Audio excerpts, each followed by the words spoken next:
Jadi sebetulnya kita tidak perlu mencari Allah. Yang dibutuhkan adalah mengizinkan sang kehadiran untuk disadari bahwa dia selalu bersama dengan kita. Setuju? Oke. Nah inilah perintah Al-Quran. Bunuhlah dirimu.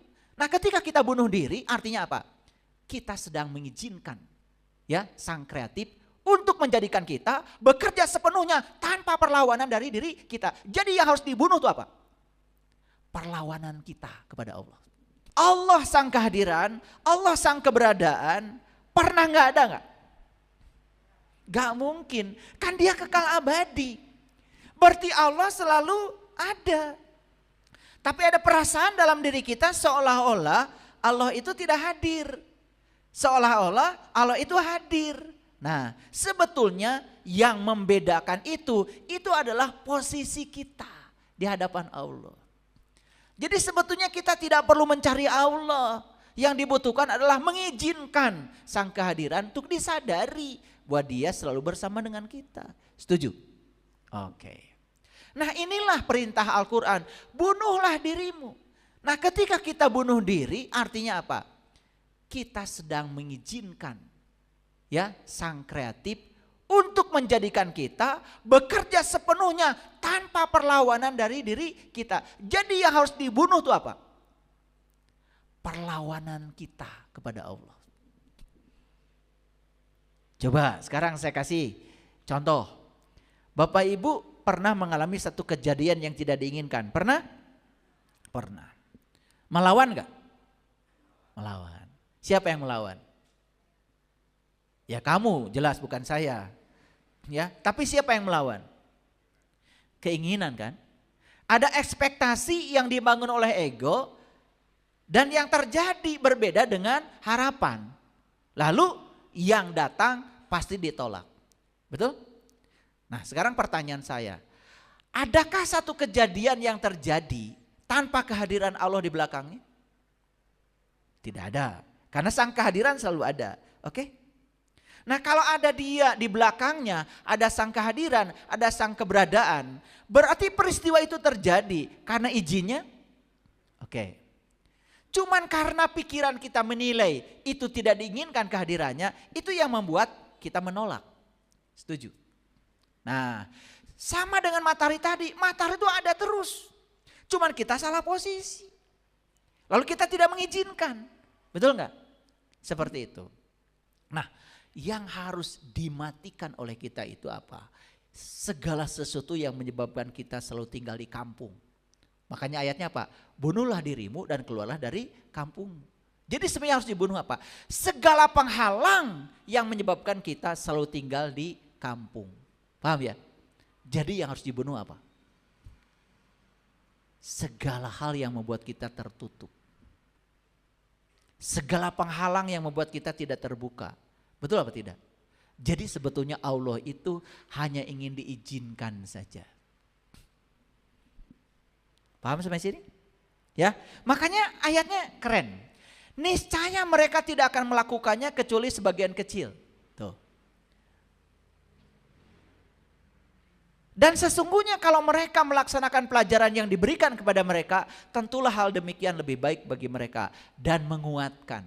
Coba, keren ayatnya. Dipungkas dengan wa asyadda tasbita. Tasbita isbat. Isbat itu artinya teguh, kuat. Oke, lihat saya semuanya Bapak Ibu. Ketika kita membunuh ketertutupan kita dan kita menjadi terbuka, sudut pandang kita jadi luas. Betul? Ketika sudut pandang kita jadi luas, kita bukan lagi sebagai isi. Kita berubah menjadi ruang. Begitu ruang kita luas, coba perhatikan. Ketika kita punya rumah, ruangnya luas. Furniture yang datang sebanyak apapun menjadi sangat bagus kelihatannya. Ditata di ruang yang luas, keren. Tapi kalau ruangnya sempit, beli furniture-nya banyak, itu rumah apa gudang? Rumah apa gudang? Kira-kira diri kita ini rumah apa gudang?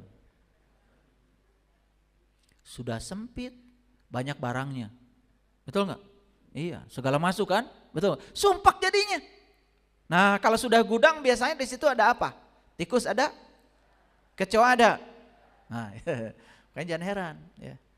Dalam kesempitan karena tidak pernah terbuka, apalagi angin tidak pernah masuk, jendelanya nggak pernah dibuka, barangnya banyak, betul nggak? Ya, banyak kah tikusnya? Banyak kah kecoanya? Banyak. Semua yang akan hadir di sini, semua hal yang menjijikan. Oleh karena itu maka dalam kesempitan ledakan menjadi sangat berbahaya. Tapi di ruang yang luas ledakan itu tidak berbahaya.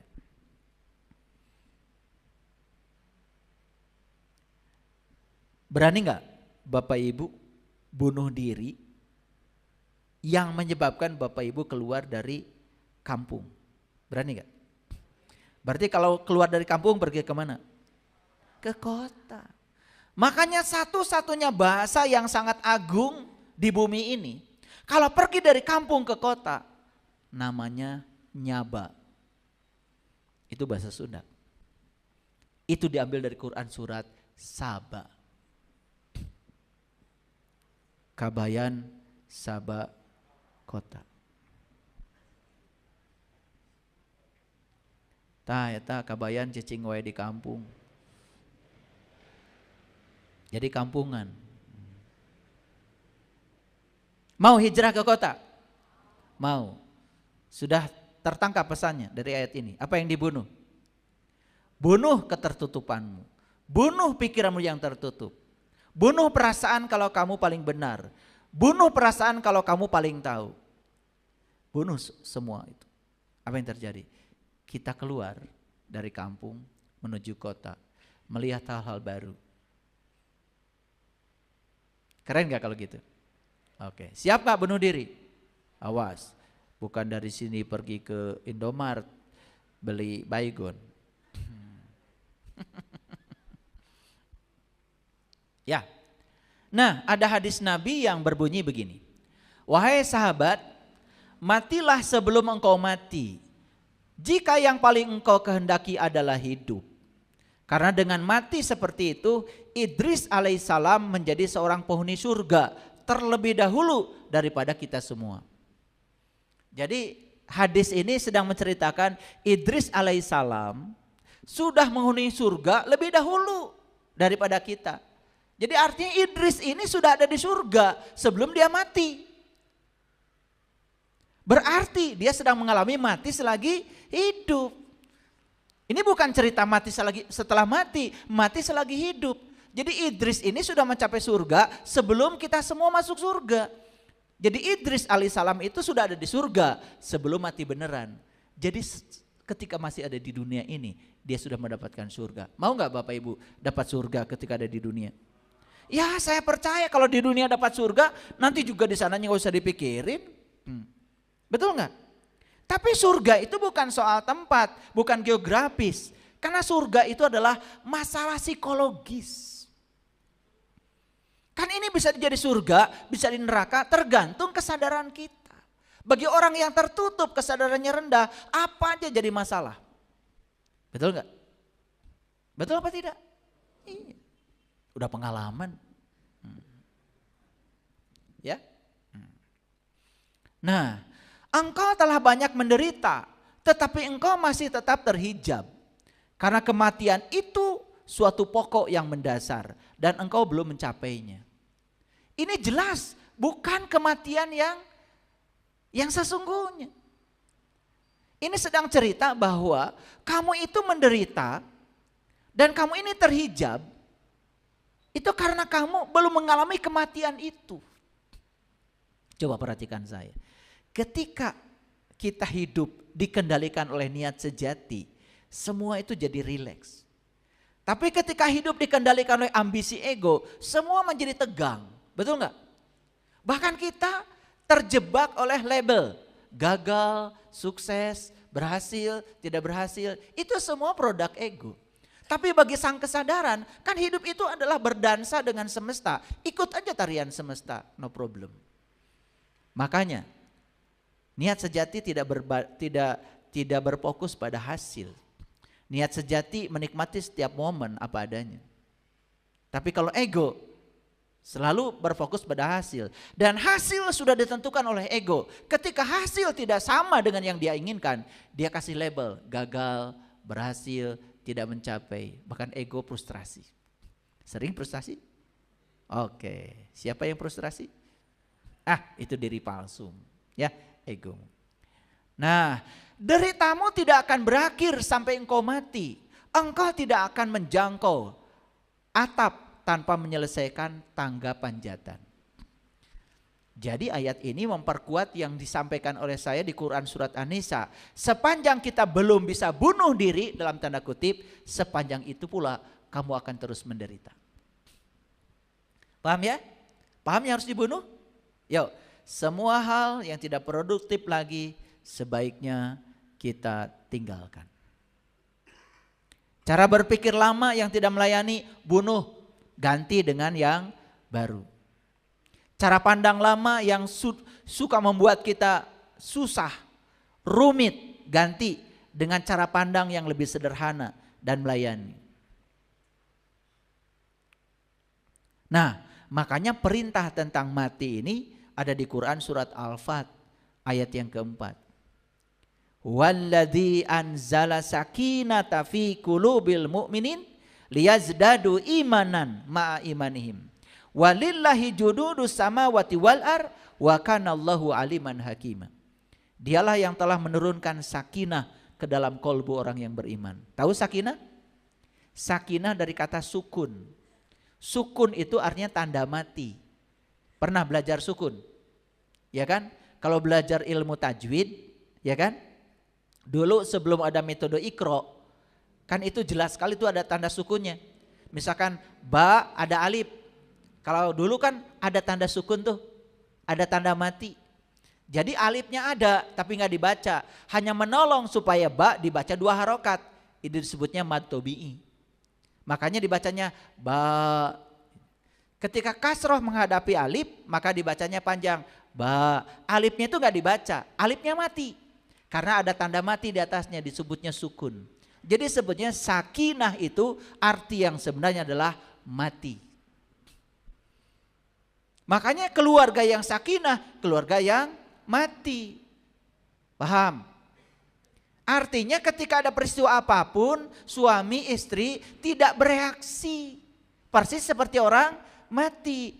Jadi orang mati kan tadi salah satu kuncinya apa? Mengizinkan, tidak menolak.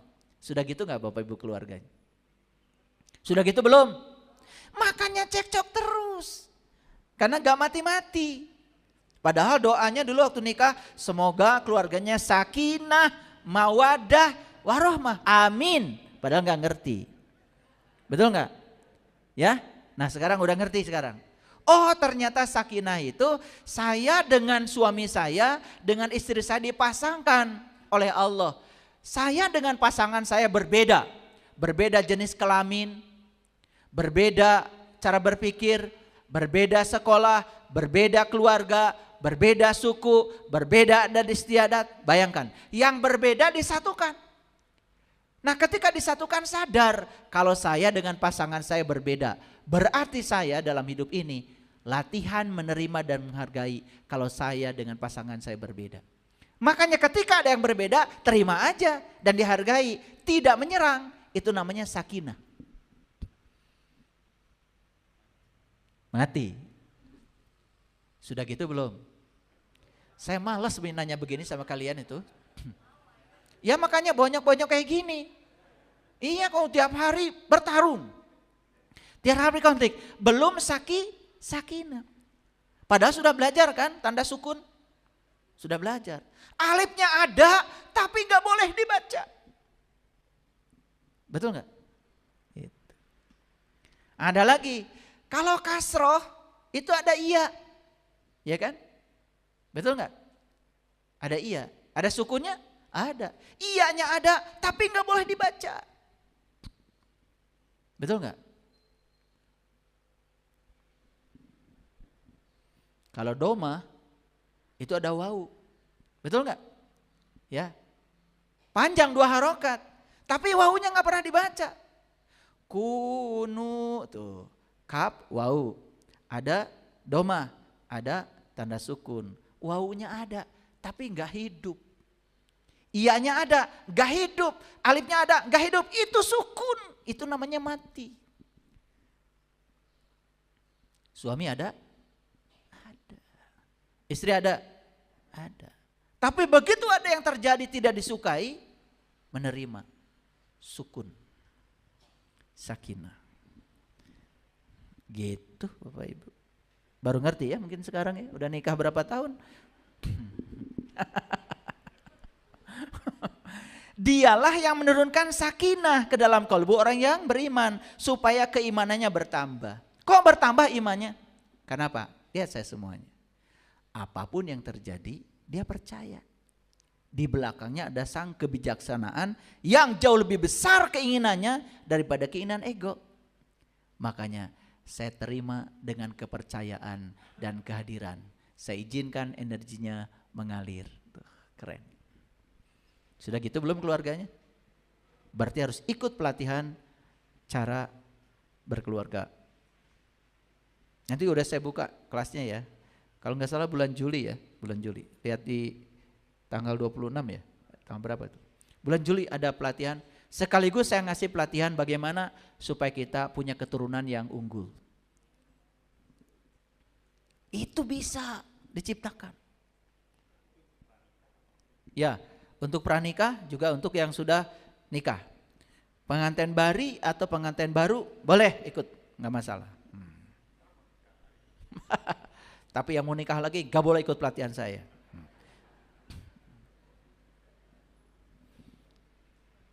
Nah, ayo lihat sini semua, belum tuntas. Dalam Quran surat Al-Baqarah ayat 155, ini penting sekali. Walanabluwannakum bisyai'in, dan sungguh kami akan menguji kalian bisyai'in dengan sesuatu. Apa sesuatu itu? Minal khauf, ketakutan, walju, kelaparan, wanaksin, kekurangan, minal amwal wal anfus, baik yang berdimensi materi, harta, maupun dan yang berdimensi non materi, diri. Oke. Wasamarot, dan buah-buahan. Wabasyiris sabirin, ini, dan berikanlah berita gembira kepada orang-orang yang sabar. Yuk kita lihat ayat ini dengan cerdas. Perhatikan ya. Dan sungguh kami akan menguji kalian dengan sesuatu, ketakutan, kelaparan, kekurangan, baik dalam dimensi materi maupun dalam dimensi rohani, anfus, diri, dan juga buah-buahan. Tetapi kalimat yang berikutnya apa? Berikanlah berita gembira kepada orang-orang yang sabar. Ini bagi orang yang sabar, kekurangan, ketakutan, kelaparan, ternyata berita gembira. Saya mau nanya sama kalian semua, ya. Ya. Sebelum ngaji dengan saya nih saat ini. Kalau melihat kelaparan, itu berita gembira bukan? Bukan. Kekurangan, berita gembira bukan? Ketiadaan buah-buahan, berita gembira bukan? Bukan kan? Berarti kalian memang bukan orang sabar. Hebatnya ayat ini, perhatikan. Ternyata bagi orang yang sabar, semua yang disebut dengan musibah itu ternyata itu berita gembira. Ini maksudnya ayat ini. Jadi sebetulnya ketakutan, kelaparan, kekurangan itu hanya signal, hanya sinyal dari semesta bahwa ada yang salah loh dengan dirimu. Masih ingat gak kajian saya tadi? Ketika kita takut maka aliran energi kreatif dari semesta terbendung oleh ketakutan kita. Betul? Ketika kita ragu, energi yang akan mengalir terbendung oleh kita. Kita telah membuat bendungan sehingga sungai energi itu tidak mengalir deras ke dalam kehidupan kita. Itu yang menyebabkan kehidupan kita seperti yang sekarang. Banyak dengan penderitaan. Tapi bagi orang yang sabar, ini berita gembira. Makanya saya tanya tadi, bagi kalian yang hadir di sini, ya kelaparan, kekurangan, harta maupun jiwa, buah-buahan, bagi kalian tadi sebelum saya jelaskan. Berita gembira bukan? Bukan kan? Ya berarti nggak sabar. Gitu aja cara memahami ayatnya. Ada nggak yang melihat ini berita gembira? Itu sabar. Nah sekarang setelah ngaji, berita gembira atau bukan? Berita gembira. Sebetulnya hanya sinyal dari semesta, ini loh ada cara hidupmu yang salah, ada cara pandangmu yang salah. Betul nggak? Energi kreatifku tidak mengalir kepada kamu. Ada yang terbendung loh oleh kamu, gitu sebetulnya. Nah setelah ngerti begini, jadi berita gembira sekarang? Oke. Bapak Ibu kehilangan uang, berita gembira? Yang benar? Apa berita gembiranya? Berita gembiranya yang hilang ini gak seberapa dibandingkan dengan Allah yang bersama saya. Beliau masih hadir dalam diri saya. Hadir sebagai napas saya. Buat apa saya fokus pada yang hilang? Saya fokus saja pada Dia. Hasbi Allah, hasbi Allah. Saya percaya ya Allah. Yang hilang itu hanya mengingatkan saya untuk kembali kepada Engkau yang lebih besar daripada yang hilang itu. Berita gembira? Pernah gak dapat kajian ayat ini? Pernah. Kapan? Sekarang. Nah sekarang baru bisa melihat, oh ternyata ini semua berita gembira. Makanya bagi orang yang sabar, tidak ada baik buruk, tidak ada benar salah. Semua yang terjadi, yang dia tangkap adalah pesan. Karena semuanya adalah berita gembira. Bapak Ibu sakit berita gembira? Berita gembira. Karena sakit itu tubuh sedang berbicara. Ada yang salah loh cara berpikir kamu. Ada yang salah loh program kamu. Ada yang salah dengan spiritual kamu. Ada yang salah dengan energi kamu. Jadi sebetulnya kita diingatkan oleh itu semua supaya kembali. Keren gak? Kembali pada Allah, keren gak? Keren. Tapi kalian itu baru bisa kembali kadang-kadang kalau selalu dihujani oleh peristiwa yang tidak kalian ingin. Makanya di kajian-kajian seperti ini selalu yang hadir itu orang-orang yang sudah mengalami kehancuran. Makanya hancur dulu baru terjadi kiamat. Ngerti sekarang? Makanya kenapa orang cerita kiamat hancurnya alam semesta. Padahal hancur dulu baru terjadi kiamat. Kadang-kadang hancurkan dulu bisnisnya, hancurkan dulu jabatannya, hancurkan dulu hartanya, baru kembali kepada Allah. Jadi yang disebut dengan penderitaan bagi orang yang sabar, berita gembira? Yes? Oke, bagus sekali. Kita lanjutkan. Sekarang siapa orang sabar itu? Kita jangan ngarang-ngarang kalau ngaji. Kita tanya, Quran siapa orang yang sabar? Nih kata Quran, allazina idza asabathum musibah qalu inna lillahi wa inna ilaihi rajiun. Jadi orang yang sabar itu yaitu orang yang apabila ditimpa musibah, apa musibahnya tadi? Kekurangan, kelaparan. Itu simbol-simbol dari musibah ya. Pokoknya musibah itu globalnya adalah segala hal yang tidak diinginkan kehadirannya. Yes? Oke. Nah ketika ada yang tidak diinginkan datang dalam hidup kita, orang yang sabar itu mengatakan, awas. Siapa yang boleh mengatakan? Kalian tuh ngarang aja. Yang boleh mengatakan itu yang sudah mengalami. Kan kalian kalau belum pernah pergi ke Mekah, gak usah cerita Mekah. Salah, baca buku lagi. Yang sudah pulang dari Mekah boleh cerita Mekah. Ceritanya itu akan asli, pernah mengalami.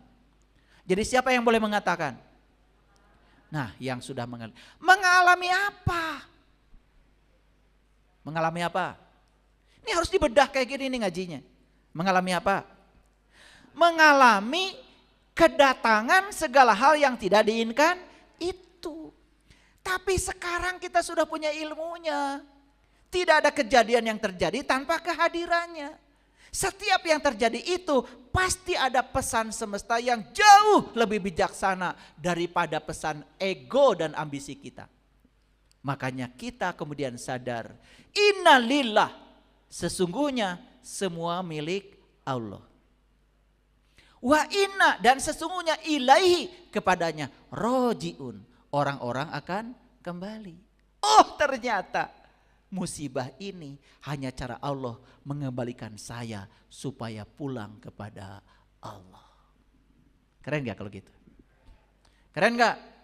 Iya, sekeren itu Quran kalau dipahami. Tapi kalian sembarangan aja.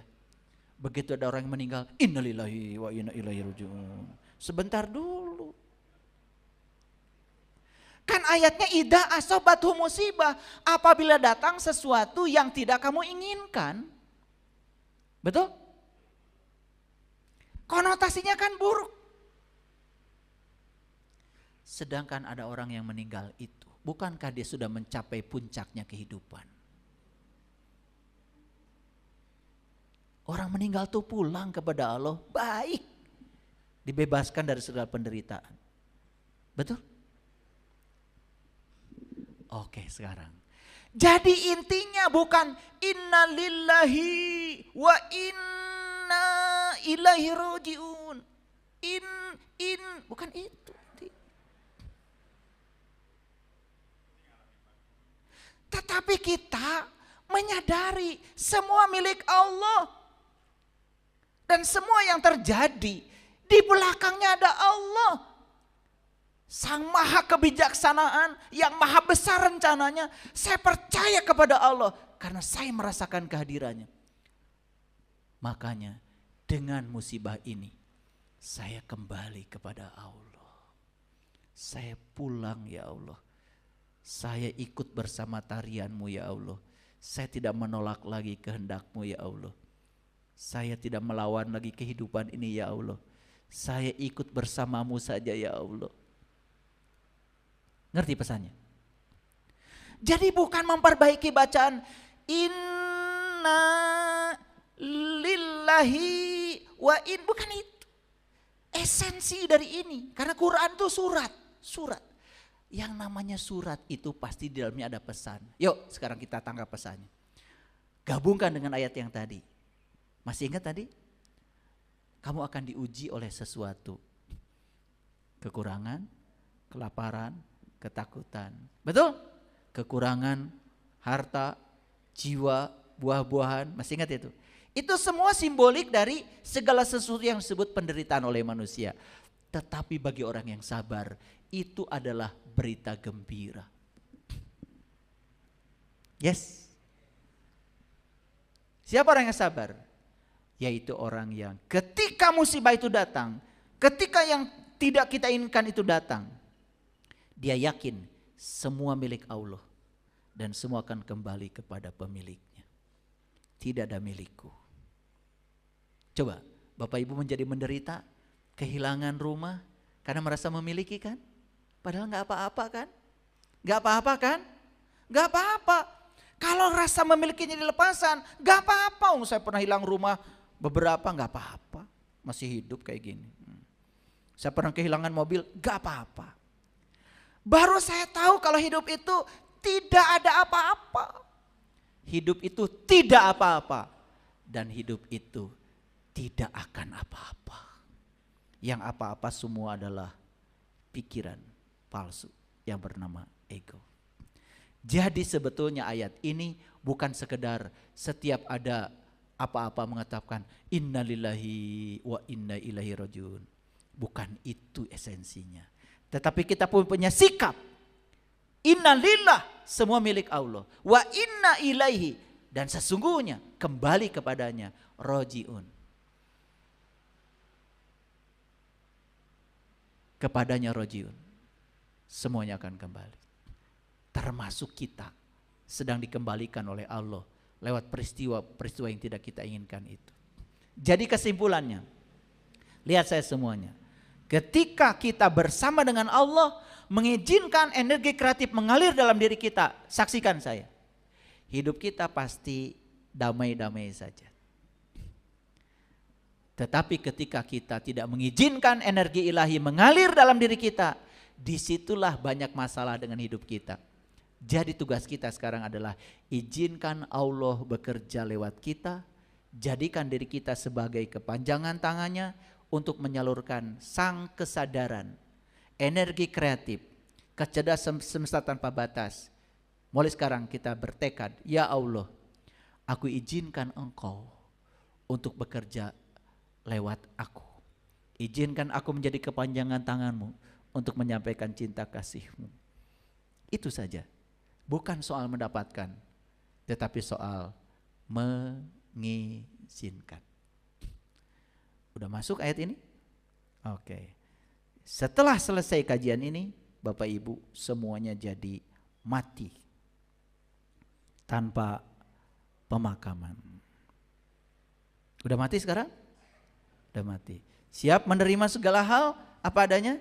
Yes. Saksikan saya. Begitu kita menerima dan mengizinkan semuanya mengalir, apa yang terjadi? Bapak Ibu jadi sangat damai. Tidak bereaksi buruk. Emosi selalu bagus. Dan yang luar biasa dari kajian ini apa? Bapak Ibu tambah sehat. Tambah sehat. Ini saya lihat ada yang migrain nih. Ada yang ada yang pegal-pegal kesemutan. Itu semua dari penolakan. Karena energi ilahi tidak diizinkan mengalir. Sekarang, mari kita setiap hari mengalami kematian tanpa pemakaman. Terima kasih. Assalamualaikum warahmatullahi wabarakatuh.